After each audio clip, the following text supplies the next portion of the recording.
Some of you may remember I did a video on response on the Gravel Institute on capitalism versus freedom. Now I'm going to be responding to their argument on big government. There's one thing Americans can agree on. We value democracy. The thing she doesn't mention is the fact that the United States of America was founded on being a constitutional republic, and that would be because a democracy would lead to plutocracy. The American founding fathers understood this fact. They supported that of a constitutional republic. Now, I'm not saying a constitutional republic itself is perfect, but the purpose behind that of the constitution itself was to bind down government and prevent it ever becoming and growing big. But it's certainly better than that of what a democracy is itself. So, why does everyone agree that the government doesn't really work for us? Conservatives have an easy answer. Big government is the problem. They say the government infringes on people's freedoms and is constantly getting bigger. It goes down this road again of individuals' rights, and she doesn't understand this. Individuals' rights have been subordinated for the sake of the collective. That's why you've got an income tax, forcing society to collectively pay an income tax. Now you could go, oh God, no, this income tax argument again. It doesn't matter what you think of that. Nobody consented to the income tax. You show me where the consent was to income tax. You can't do it. You could sit there and say, well, if you don't like it, then just leave the country. It's like, well, where's the option for folk to live in the country then and pay no income tax? Where's the option for that? Or is it because there's a government law that says so? Right, so everything government says must go then. So every law must be right then. So let's just take, for the argument's sake, a totalitarian state under communism. So every law that a totalitarian state makes must be right then. That's just a load of nonsense. Individuals' rights have been infringed upon. Where's the individuals' rights? There's none. Unless you're talking about starting up a private business. But even then, you're restricted to a varying degree. Individuals' liberty has been restricted. And yes, big government has caused a problem in that regard. They're absolutely right. They say that if we just defund expensive government programs, we could lower taxes for the average American. Well, I'm no surprised, because the social security and the welfare statism has led America more than $220 trillion in debt. It's the same problem in Great Britain. Our real debt level's more than 9 trillion. It's no 2.2 trillion. So when you count in the liabilities for bailing out the banks, which of course your country did, and of course all the social security, the unpaid pensions, etc., your real debt level exceeds more than $220 trillion in debt. And you're honestly trying to tell me that the United States of America can somehow afford that? The social security has been the biggest factor behind that you could never afford in the first place. When you remove all the welfare statism and the social security, you dramatically reduce people's costs of living. So of course you're making people better off. If they've got more money in their pockets to spend, then they're obviously going to be better off. They're not being strangled off to death to pay for the high costs of living. That doesn't mean to say that when you remove all of that, you're left with nothing. They are right. You're able to reduce the tax rates. Of course you are, because you're not having to pay for all of that. Now, of course, this goes down the road of the other argument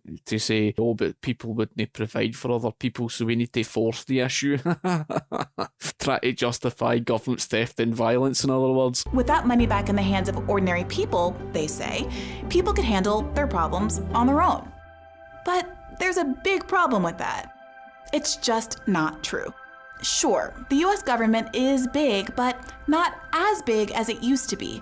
As a percentage of the economy, federal spending is smaller now than it was in 1954. When you look at under President Obama's, administration, spending soared out of control. And even before then, it's been spiralling out of control. And it's actually been a reasonable argument that Ron Paul had made. I'm no Donald Trump's biggest fan. I do support him. At least Donald Trump's done something. The problem I've got with Donald Trump is his expenditure, mere government spending on military, etc. And nobody seems to be taking the debt level seriously. Nobody does. It doesn't matter what president you look at. They seem to all have some government spending problem. It's the reason why you've got the debt problem that you've got. All Donald Trump did was he just reallocated the spending into another area of the economy. So aye, it's a problem. And the US spends less on government than other countries, like Germany or Finland, that have lower rates of poverty and higher rates of economic mobility. Are you having a laugh when you talk about that at Germany? I mean, this is the country with the Deutsche Bank crisis. You don't see them talking about the Great Reset for nothing. You know, that their tails were between their legs when we started talking about Brexit. Who was it that was basically painted Bale Greaser? We all know who was bloody well painted Bale Greaser. Who was it? That's right, the British taxpayer. Make Britain pay for it. Their piggy bank. Yeah, use Britain and just, abuse us at the same time. So you know what British people did? We just told them to go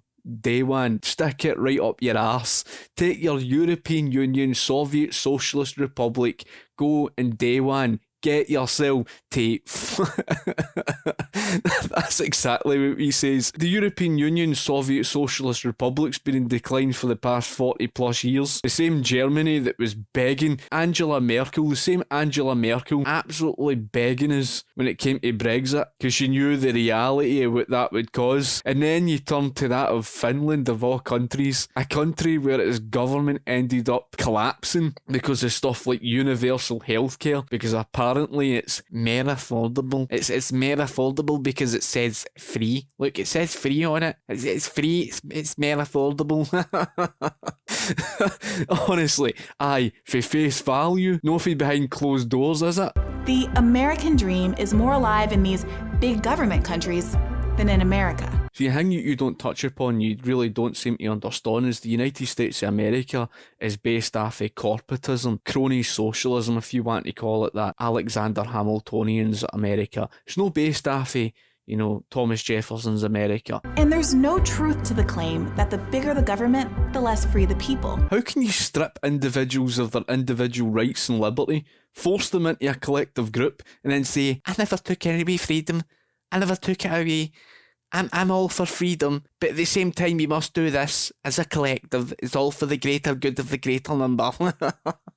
In fact, the countries at the Cato Institute, a libertarian think tank, ranks as freer than the United States, countries like Sweden or Denmark have much larger governments relative to their populations than the United States. So looking at the bigger picture, that's not a simplification if you're talking about that of Scandinavian countries. I mean, you don't seem to understand that the countries like that of Sweden, Denmark, Norway, these are countries with low levels of government regulation. In other words, they're strongly capitalist in the sense that they've got, strong economic business freedom with the low corporate tax rates, etc. That's the reason why they've got more freedom, because they've got more economic freedom in that sense, right? Where they've gone wrong is they've gone down the wrong road of the higher tax rates in the big welfare states, etc. Their cost of living is soared out of control. They've got a severe lack of productivity, and the reason being is because the fact that they can't afford to produce more in their home country. And the reason why they can't afford to do that is because of the higher tax rates. They're mixed economies. They're what you call social market economies. A social market economy is distinct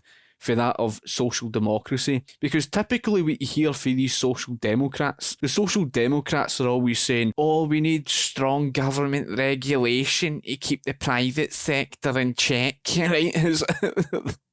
In other words, they're basically subconscious corporatists, that's what I call them. What typically characterises the social market economy, strong free market principles, so in other words, low levels of government regulation. So they believe typically in free markets. It's not quite a free market because they've got all this higher tax rates and massive big welfare states, etc., like that of Norway. They've got the heavy wealth redistribution, and it's not just coming for that of the rich, and you're like, wouldn't it be simply wonderful if in the United States of America we just taxed it all for the rich and just taking it all for them, and we'll just redistribute all their wealth and we'll all be better off for it, and somehow this is what Denmark and Sweden and Norway are all doing. Just look how great they are.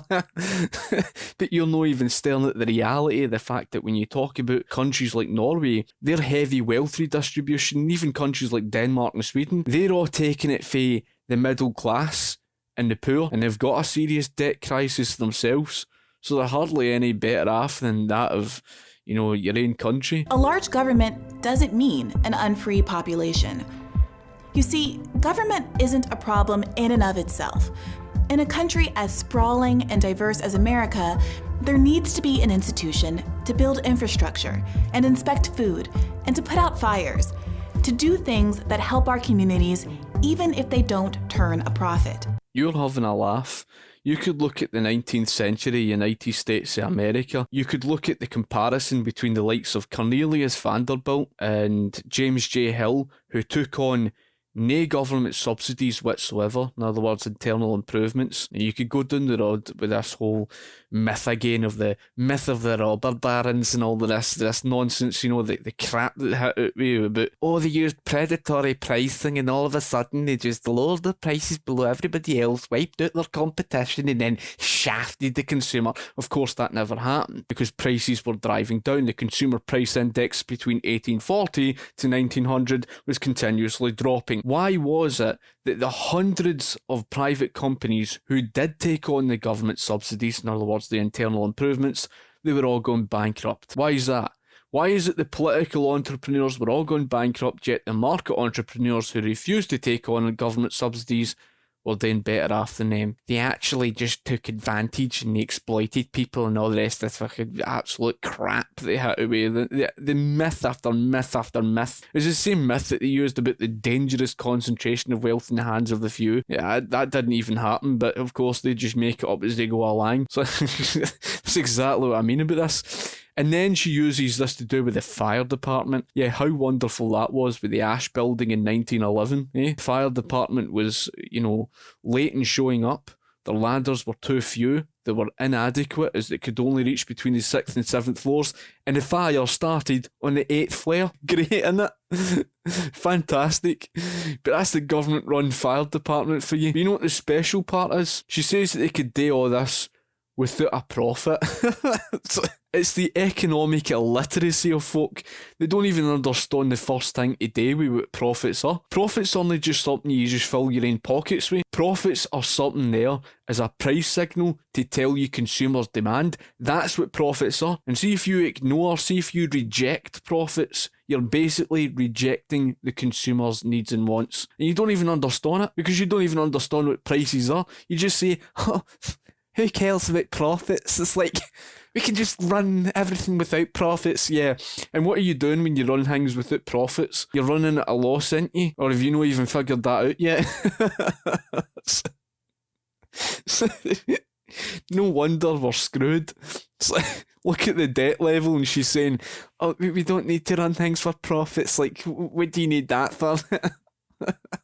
Think of the US Postal Service, which provides hundreds of thousands of good jobs while allowing people to cheaply mail packages across the country. Or think of Medicare and Medicaid, which are credited with having saved millions of lives. Now, folk, I don't know anything at all about your postal service, right? I've not got a clue because I don't know how things are there with the postal service. I'm pretty sure if I did my research, I'd be able to find out. But I can tell you this, see if the postal service is government run, it'll be no different to what the likes of what happened with the Royal Mail when it was nationalised. The Royal Mail was failing. The Royal Mail was inefficient, and let's not forget the very fact that it was gone bankrupt. They don't tell you that, of course. That they don't even bother to mention the reason why it was privatised. What's profits for? We don't need that. We could just do without it. Great. So just run a service, running at a deficit. Fantastic. That'll really make the economy better off. Add in what you'd like to, say about the postal service, but I guarantee you there's going to be inefficiency. I've said it many times before. Go and check out my video on why the American healthcare costs got out of control. I spoke to people who live in the United States and they says their insurance costs, etc. All that drove up in the name of their Medicaid and stuff like that. It didn't really fix a problem in American healthcare at all. They tried to fix a problem that socialism created with more socialism, in other words. That's what they did. And they basically tried to make it sound as if the American main healthcare market was somehow capitalist. So the problem isn't the size of government, it's who controls the government. The reason it feels like our politicians don't work for us is because, well, they don't.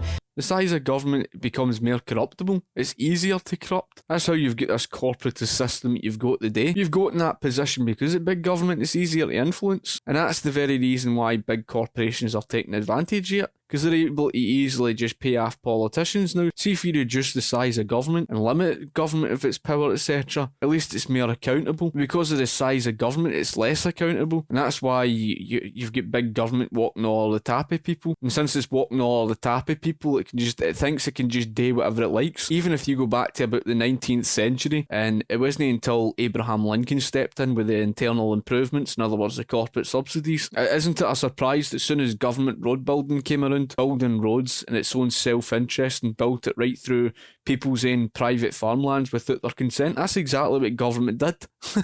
It's 100% what government did. You can't even point to a period in history where government hasn't been self-serving. Even during a period of a so-called pandemic. I've got to laugh at people like you. You don't even live in the real world. Republicans and Democrats alike are working for the people who line their wallets instead. That's not just my politics. That's the academic consensus. In 2014, a Princeton University study found that economic elites and organized groups representing business interests have substantial independent impacts on U.S. government policy. More than that, they found that the desires of regular people have zero impact on policy adoption. Not a little impact, not barely any impact, no relationship at all. So you're going on about this today with academics. I wouldn't even take them seriously. I mean, don't get me wrong, there's some academics that are credible, but a lot of the times, and most of the times in these universities or whatever, these academics are the ones that are brainwashing these young ones and basically saying to them to look for grievances and just about everything. These are the same people who think that you can somehow have big government, everything they do with the spending, and having a government that's accountable to you. It's every bit as oxymoronic as believing in socialism that's libertarian or socialism that's democratic, because you're introducing more socialism into the economy. The more socialism you introduce into the economy, the less democratic that it becomes. And it's a truth that has been understood since the founding of the United States. Thomas Jefferson wrote of his desire to crush in its birth the aristocracy of our moneyed corporations. But blinded by swanky dinner parties and big donations, some politicians have forgotten his words. See, this is the thing I don't really understand, is why you're going on about that of Thomas Jefferson. Thomas Jefferson was the opposite of Alexander Hamilton. Why do liberals today try to associate themselves with Thomas Jefferson? These so-called liberals, you would say, the same liberals who go on about, you know, big government spending and favouring big government, but Thomas Jefferson was nothing of the sort, which goes to tell you they don't even understand their own history. You see, if they did, they would understand that Thomas Jefferson was a man who strongly supported the free market economy. You know what that spells out? Small government. You know what Thomas Jefferson strongly opposed? Strong concentration of power into the hands of federal government. It's the reason why he strongly supported individual states' rights. Alexander Hamilton founded the New York Post and used that as a tool against Jefferson, because who was Alexander Hamilton? He was a cronyist. He was basically the one that wanted strong central powers in the hands of government. I'm pretty sure it was in the Constitutional Convention in 1787 Alexander Hamilton was crying out for, you would have like a king, equivalent to King George III, where you'd have all power in the hands of the legislator and the people would just be peasants who wouldn't have any power or say over anything. That's essentially what Alexander Hamilton was crying out for. So how the hell then can these big government advocates support that of Thomas Jefferson? You're not even making any sense. You really aren't. The top ranks of both parties today are filled with billionaires, banking executives, and wealthy lobbyists. Corporations regularly give money to politicians on both sides of the aisle, guaranteeing their influence no matter who wins an election.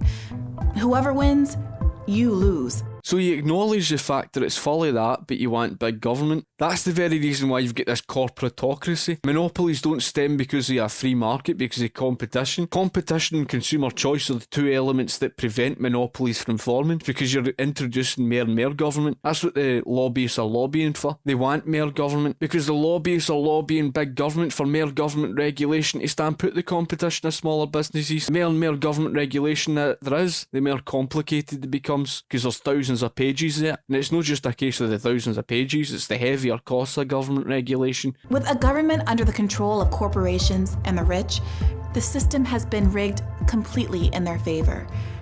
In the 1950s, when the economy was growing faster than ever, the richest people in the country paid an income tax of 91%.